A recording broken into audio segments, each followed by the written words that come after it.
शाश्वत तीर्थ अयोध्या तीर्थ क्षेत्र की जय। अयोध्या विकास के प्रेरणा स्रोत आचार्य रत्न देशभूषण जी महाराज की जय। वर्तमान में अयोध्या के विकास की प्रेरणा स्रोत गणनी प्रमुख ज्ञानमती माता जी की जय। चारित्र चक्रवर्ती आचार्य शांति सागर महाराज की जय। सप्तम पट्टाचार्य आचार्य श्री अनेकांत सागर जी महाराज की जय। समस्त संघ की जय। सभी भक्तों को सूचित करना है, परम पूज्य आचार्य श्री अनेकांत सागर जी महाराज का संघ एवं गणनी प्रमुख श्री ज्ञानमती माता जी, ये दोनों संघों के सत्संग सानिध्य में प्रातः 6 बजे से भगवान का अभिषेक महाशांति धारा एवं 10 धर्म पर प्रवचन हो रहे हैं। मध्याह्न में अयोध्या के संबंध में 3:30 बजे से अभी 3:36 से आपको पूरी जानकारी प्रदान की जा रही है और इसके साथ तत्वार्थ सूत्र की एक एक अध्याय पर जो प्राचीन परंपरा चली आ रही थी समाज के अंदर, उसी अनुसार एक एक अध्याय पर तत्वार्थ सूत्र का विवेचन चल रहा है। पूज्य चंदनामती माता जी ने विवेचन किया। परसों पूज्य मुनि आत्मीय सागर महाराज ने तत्वार्थ सूत्र के 5वें अध्याय का विवेचन किया था। कल आचार्य श्री अनेकांत सागर जी महाराज ने 6ठे अध्याय का जो आश्रो का अधिकार उसका विवेचन किया था। आज पूज्य गणनी प्रमुख ज्ञानमती माता जी स्वयं 7वां अध्याय जो आश्रो का अधिकार है उसका विवेचन एक एक सूत्र का अर्थ आपको बताएंगी। अयोध्या में जो विकास कार्य चल रहा है, 30-24 मंदिर का निर्माण और एक एक रत्न प्रतिमा जिस जिस सौभाग्यशाली परिवार के द्वारा विराजमान होनी है, उनके नाम बराबर जिनके भी नाम आ रहे हैं प्रातः हम उनके परिवार की सुख समृद्धि के लिए, निरोगता के लिए शांति धारा करते हैं और मध्याह्न में उन्हें पूज्य माता जी का आशीर्वाद भी दिलाते हैं। आज एक नाम हमारे पास श्रीमती पुष्पा देवी, धर्मपत्नी पूरणमल लोलावत, श्री मोनिका अमित जैन, मोक्षी सूर्यांश जैन लोलावत परिवार, ये हिरणमंगरी जयपुर राजस्थान के हैं। इन्होंने एक नाम अपना इस अयोध्या तीर्थ विकास के में जोड़ा है। उनको बहुत बहुत शुभकामनाएं हमारी ओर से, तीर्थ क्षेत्र कमेटी अयोध्या की तरफ से और पूज्य गणनी ज्ञानमती माता जी का उनके लिए बहुत बहुत आशीर्वाद। और आप सब जितने भी हमारे दिगंबर जैन भाई इस पारस चैनल के माध्यम से अपने घर में बैठ करके और ये दोपहर में धर्म लाभ ले रहे हैं, उन सभी को यही प्रेरणा है कि कल त्याग का दिवस है। ये वर्ष में भादों के महीने में एक बार आता है और ये दशलक्षण पर्व में अष्टम दिवस 8वें दिन आता है और इस दिन सबकी भावना रहती है कि हम कुछ न कुछ त्याग करें। तो आप सबको हमारी ओर से प्रेरणा है कि जो लोग व्रत उपवास कर रहे हैं, शरीर से तपस्या कर रहे हैं, वो पुण्य कमा रहे हैं और जो लोग राशि का दान करके यानी अपनी कमाई हुई गाढ़ी कमाई का पैसा धर्म के कार्य में लगा रहे हैं, वे भी महान महान पुण्य का अर्जन कर रहे हैं।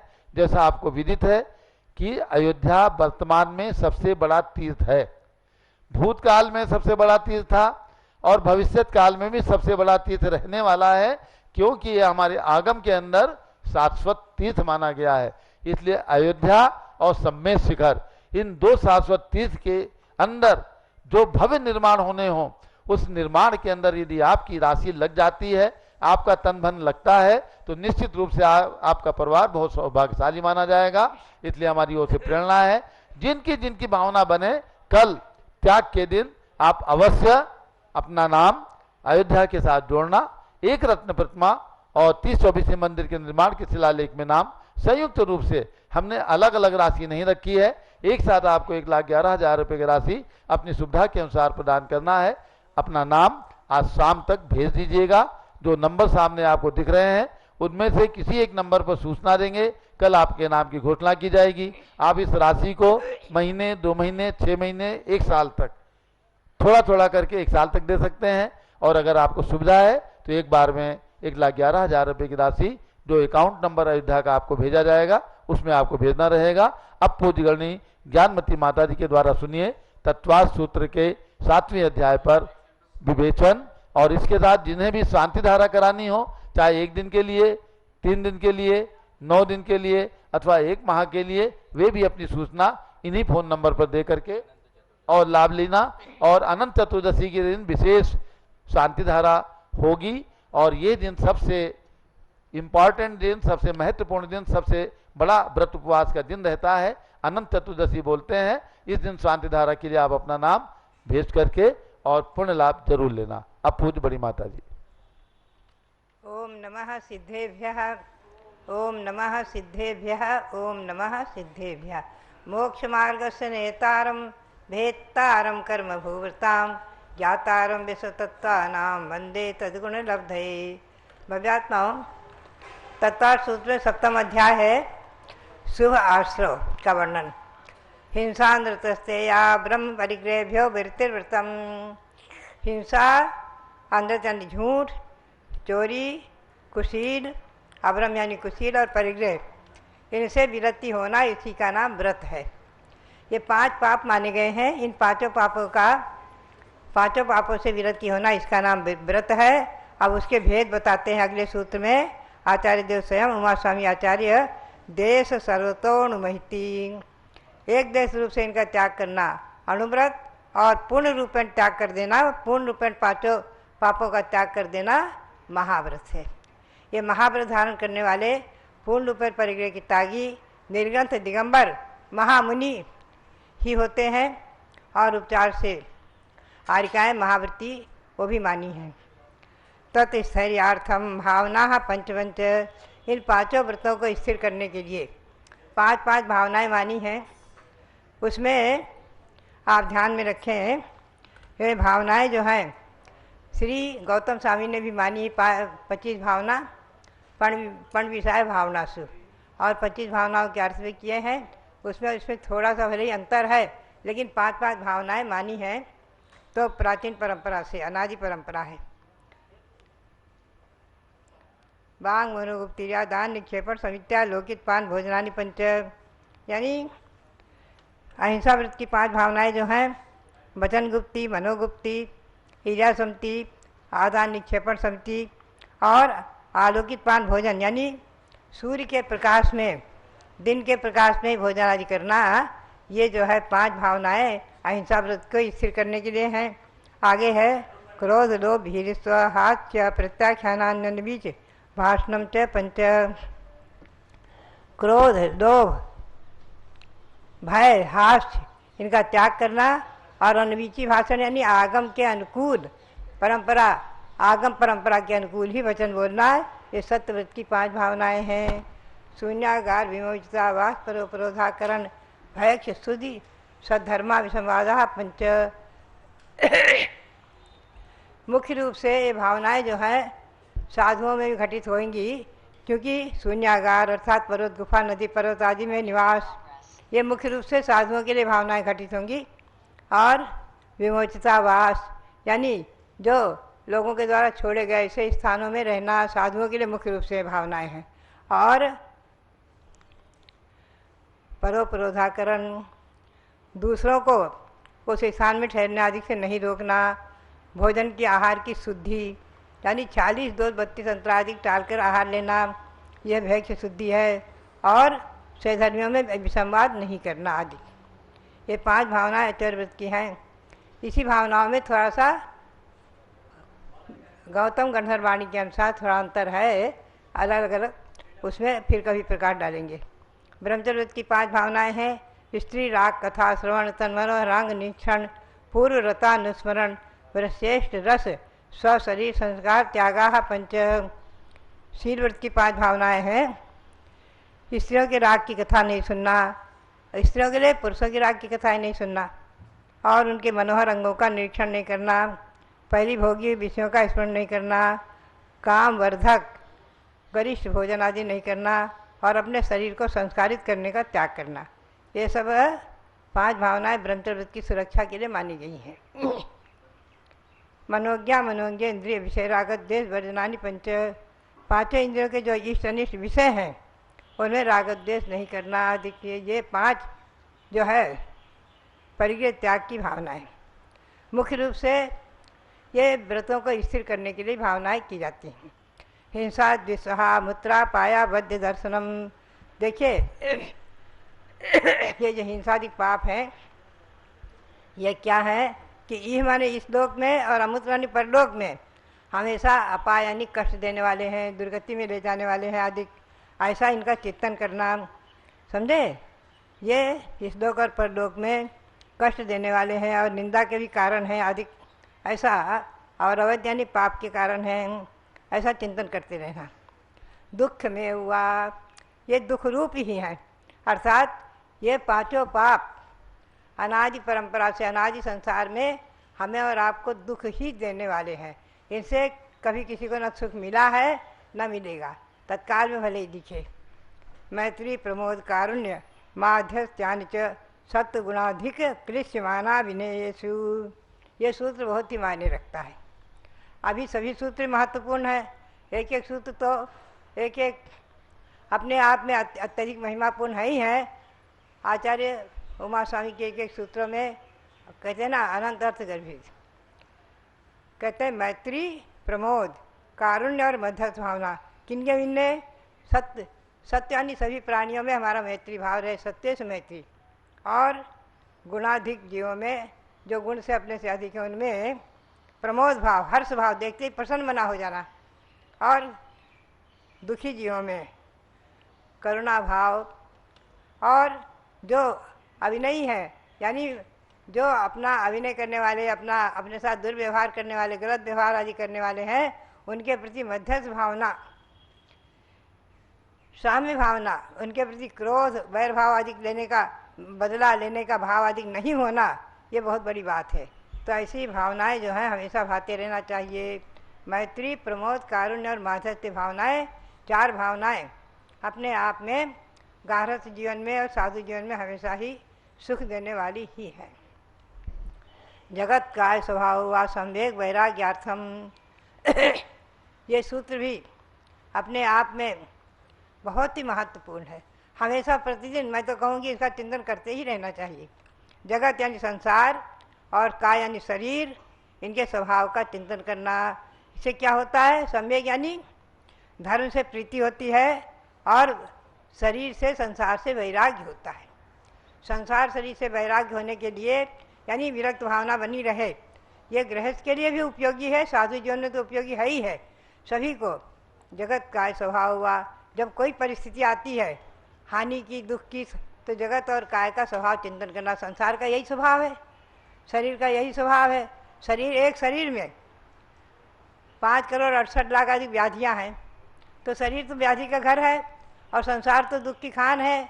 अनादिकाल से 84 लाख योनियों में परिभ्रमण करते संसारी जीव को न कभी आज तक सुख मिला न मिलेगा। जो सुख है वो सुखाभास है, कल्पना मात्र है, वो कुछ क्षण के लिए, कुछ दिनों के लिए है, लेकिन उसका फल दुख ही दुख है। अब ये जो कहते हैं 5 पापों का लक्षण बताते हैं। प्रमत्त योगात् प्राण व्यप्रोपणम हिंसा, प्रमाद के योग से असावधानी पूर्वक प्राणियों के प्राणों का घात करना, इसी का नाम हिंसा है। हिंसा से सभी दुनिया परिचित है, किसी प्राणी को मार देना, कष्ट देना आदि ये सब हिंसा है, हिंसा के पर्याय हैं। तो प्रमाद के योग से प्राणों का वियोग करना हिंसा है। इसमें ध्यान रखो, 4 हाथ, इसीलिए 4 हाथ आगे जमीन देखकर चलना साधुओं के लिए है। ईर्ष्या सुनती, हित मित प्रिय वचन बोलना, भाषा सुनती आदि सब इसी के लिए है। तो प्रमाद के योग से, अब प्रमत्त योग सब में लगाना। असद प्रमत्त योगात, आगे भी सूत्र के साथ संबंध जुड़ा रहेगा। असद विधानम अनृतम, सूत्र ऐसे होते हैं जिसमें आगे और पीछे का संदर्भ जुड़ा रहता है।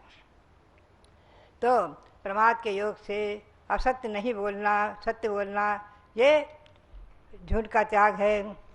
अदत्ता दानम स्तेयम, प्रमाद के योग से बिना देवी वस्तु नहीं लेना, ग्रहण करना चोरी है, उसका त्याग करना।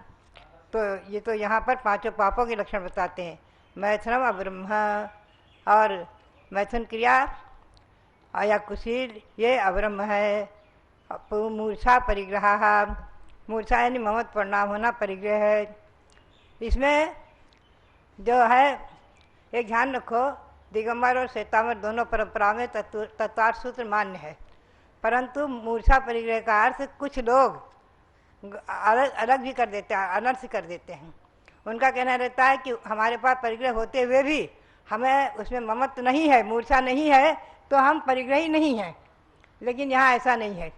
आचार्य ने कहा है जैसे कि बिना परिग्रह का त्याग किए हुए भी मूर्छा रहेगी रहेगी, उसमें त्याग करने के बाद भी मूर्छा यानी ममत्व परिणाम रह सकता है।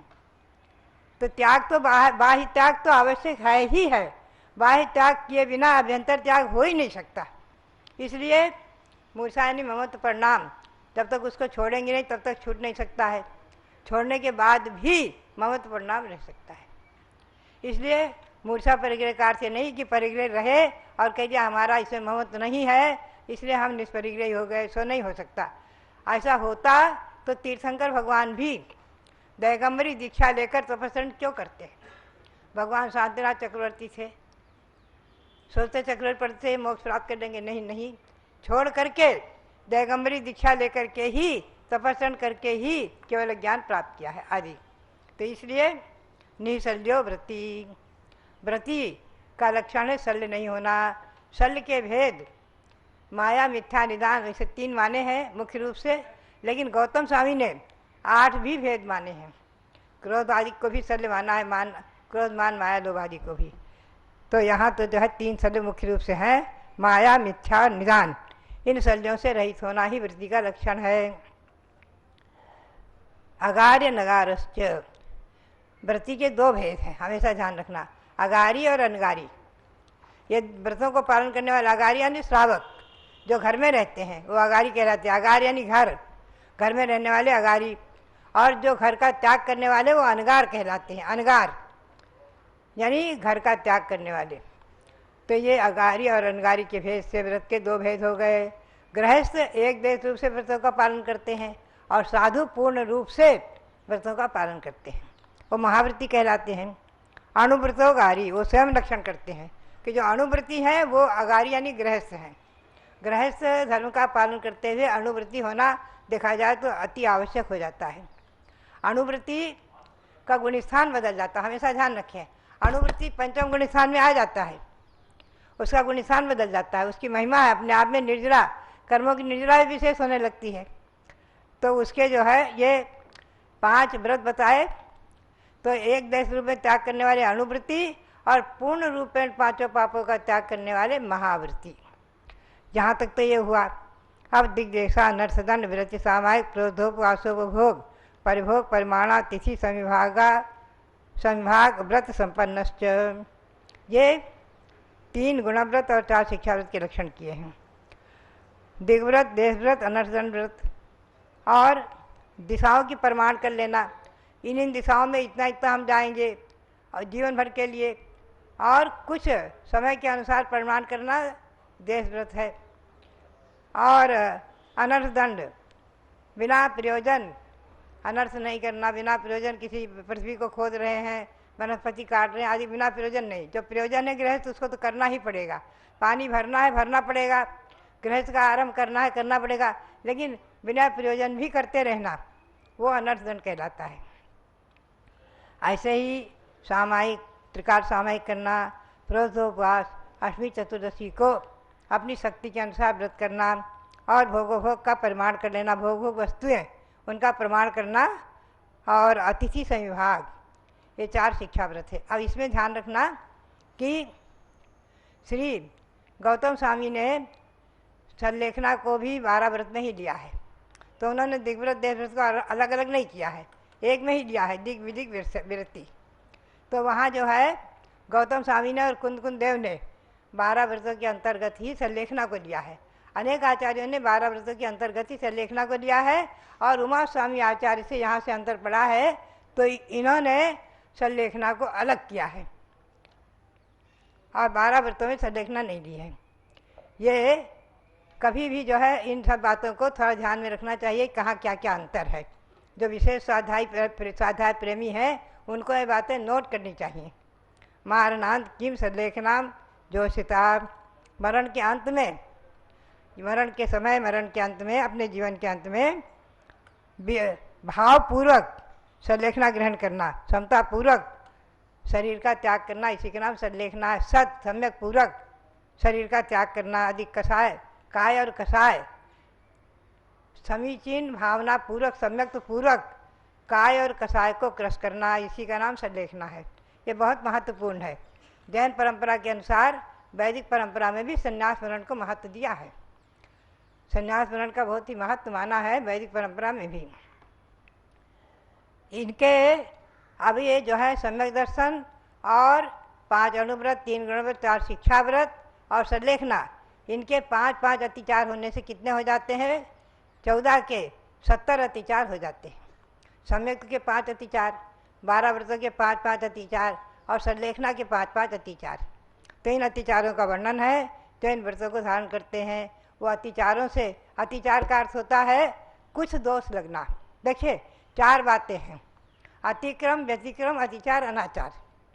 अतिक्रम में मानस अशुद्ध हानि, मन से कुछ उसमें दोष लगा, और व्यतिक्रम थोड़ा सा, और अतिचार माने कुछ कुछ अंश में दोष लग गया, और अनाचार यानी पूरा व्रत को भंग कर दिया। अनाचार यानी व्रत को भंग कर देना अनाचार है। कई बार ऐसा होता है, लोग व्रत भंग के होने के डर से व्रत ही नहीं लेते हैं। अणुव्रत आदि, महाव्रत आदि लेते नहीं, डर लगता। कोई भी व्रत, कोई भी नियम। कई बार माताएं ऐसी होती हैं, बच्चे आए कोई व्रत मांगते हैं, कोई लेना चाहते हैं, नहीं नहीं नहीं, अब ये समझता नहीं है, छूट जाएगा तो क्या होगा। अरे आचार्य वीरसार जी महाराज कहते इतना मत डरो, छूट जाएगा, छूट जाएगा, क्या होगा? अरे फिर ग्रहण कर लेगा, जब समझेगा फिर उसको ग्रहण कर लेगा, प्रायश्चित ले लेगा गुरु से। अथवा कदाचित कचित यूँ समझो हो कि व्रत भंग करके दुर्गति में भी गया, नरक में भी गया, तो वहाँ भी जाति स्मरण से उसे सम्यक दर्शन प्रकट हो जाएगा कि मैंने व्रत भंग किया था, इसलिए मुझे नरक में आना पड़ा। कोई जान से जान लेगा। तो आचार्य वीरसार जी महाराज कहते कि कभी भी व्रत लेने से डरो मत।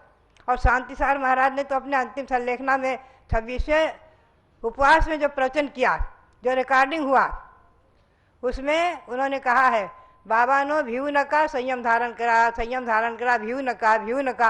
अरे भव्यात्माओं, डरो मत, डरो मत, डरो मत, संयम धारण करो, डरो मत। बात यह है कि हमेशा ध्यान रखो, बड़े बड़े कार्यों से गृहस्थी नहीं डरते हैं। लाखों करोड़ों के व्यापार से, कहीं कहीं जाने आने से, अनेकों कार्यों से नहीं डरते हैं, और संयम लेने से, व्रत लेने से, नियम लेने से डरने लगते हैं। तो आचार्य कहते हैं डरो मत, नियम ग्रहण करो और कोशिश करो उसका निर्वहन करो, ये नहीं व्रत भंग करो लेकर के कदाचित भंग भी। तो इस प्रकार से ये अतिचारों का वर्णन तो अब हम नहीं कर पाएंगे, क्योंकि संक्षिप्त हमें लेना है। तो 5-5 अतिचार हैं इनके, इनको पढ़ करके समझना चाहिए। मुख्य रूप से आगे हम आपको ले चलें तो सबसे महत्वपूर्ण सूत्र है अनुग्रहार्थम सच्चात सर्गोदानम। अपने तथा पर के उपकार के लिए अपनी वस्तु का, अपने धन आदि का, अपने वस्तु का त्याग करना, इसी का नाम दान है। सपर उपकार की भावना से दान किया जाता है। आत्मा का भी उपकार होता है, पर का भी उपकार होता है। विधि द्रव्य दात्र पात्र विशेषा तद विशेषः। इनमें विधि और द्रव्य और दाता और पात्र जैसे जैसे विशेष हैं, वैसे वैसे फल विशेष हो जाता है। उत्तम पात्र को दान दोगे, उत्तम भोग भूमि या स्वर्ग, सम्यक तो सही से स्वर्ग नियम है दान देने वाला स्वर्ग को प्राप्त करेगा अधिक। तो इस प्रकार से जो है हमेशा ध्यान में रखो कि ये 12 व्रत, इनका महत्व अब मैं आपको बताऊं संक्षेप में कि अनादि परंपरा से ये श्रावकों के अणुव्रत आदि 12 व्रत चले आ रहे हैं। गौतम स्वामी ने कहा इसका मतलब ये वाणी अनादि है, और भगवान ऋषभदेव ने भी अपने पूर्व भावों में श्रावक व्रतों की पाला है, क्षुल्लक भी बने हैं। तो ये व्रत धारण करना, 11 प्रतिमा धारण करना, क्षुल्लक आदि व्रतों को लेना, ये परंपरा अनादि है। और मुनि व्रत धारण करना, आरिका आदि बनना, ये भी परंपरा अनादि है। ये मोक्ष मार्ग अनादि है। ये मोक्ष मार्ग का आज वर्णन चल रहा है। मोक्ष मार्ग एक देश रूप में और सकल देश रूप में आएगा 9वें अध्याय में। तो भव्यात्माओं, संक्षेप में मैंने इसका सार सुनाया है। अगर विस्तार करते रहें तो महीनों एक एक सूत्र पर विस्तार हो सकता है और किया भी जाता है। तो बात यही है कि श्रावक धर्म को पालन करने वाले श्रावक अनादि परंपरा से वो मोक्ष मार्गी हैं। स्वामी समर्थभद्र ने कहा है, गृहस्थो मोक्ष मार्गस्थो। गृहस्थ भी मोक्ष मार्गी है। मोक्ष मार्ग के 2 पहिए हैं। गृहस्थ के बिना साधु का धर्म चल ही नहीं सकता, अनादि परंपरा है। और साधु के बिना गृह धर्म नहीं चल सकता, यह अनादि परंपरा है। अनादि काल से मुनि, आर्यिका, क्षुद्रक, क्षुद्रिका, श्रावक, श्राविका होते ही आए हैं और होते रहेंगे। कभी ऐसा समय नहीं आया है जो साधु ही साधु रहें या श्रावक ही श्रावक रहें। हमेशा हमेशा से अनादि परंपरा से। तो हमेशा ध्यान रखें, इस मध्यलोक में 170 कर्म भूमि है। 170 कर्म भूमि में अनादि परंपरा से साधु धर्म, मुनि धर्म और श्रावक धर्म चला आ रहा है। ये श्रावक धर्म, मुनि धर्म जयवंत हो और हमेशा हमेशा मोक्ष मार्ग हमारा और आपका चालू रहे। इस मोक्ष मार्ग में चल कर के हम और आप अपनी आत्मा को परमात्मा बनाने का पुरुषार्थ करें। यही प्रेरणा, पुनः पुनः यही प्रेरणा देते हुए सबको आशीर्वाद। और इन व्रतों को पालन करने वाले जो श्रावक हैं वो निश्चित ही एक न एक दिन मुनि बनने की भावना भाते रहें, आर्यिका बनने की भावना भाते रहें। भावना आज भावना करेंगे तो कभी न कभी फलीभूत होगी। इसी भावना के साथ सबके लिए पुनः पुनः मंगल आशीर्वाद, बहुत बहुत आशीर्वाद। जय बोलो पूज्य गणनी ज्ञानमती माता जी की जय। सभी बंधुओं को सूचित करना है, राजधानी दिल्ली में कल्पद्रु महामंडल विधान का आयोजन आचार्य श्री अनेकांत सागर जी महाराज संघ सहित विराजमान हैं और गणनी प्रमुख ज्ञानमती माता जी, जिनकी लेखनी से ये कल्पद्रु महामंडल विधान लिखा गया, इनके सानिध्य में ये विधान प्रातः से चलता है। दोपहर में 3:30 बजे से तत्वार्थ सूत्र की एक एक अध्याय पर विवेचन चल रहा है, जिसे आप बराबर पूज्य चंदनावती माता जी के द्वारा, आत्मीय सागर मुनि महाराज जी के द्वारा, आचार्य श्री अनेकांत सागर जी महाराज जी के द्वारा और आज गणनी प्रमुख ज्ञानमती माता जी के द्वारा आपने 7वें अध्याय का विवेचन सुना है। अब भरत स्वामी के संदर्भ में पूज्य स्वर्णमती माता जी, कहाँ है स्वर्णमती माता?